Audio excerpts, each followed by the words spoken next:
সকালের জন্য ভগবানের ভজন বেশি দরকার। একটা জীব যদি ভগবানের ভক্ত না হয় তাইলে তার সংসারটা মানে 84 নরকে পরিণত হয়।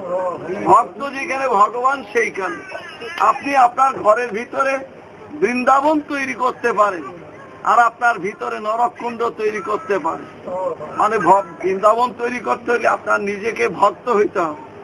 ভক্ত না হইলে মানে বৃন্দাবন আপনি কখনো তৈরি করতে পারবেন না।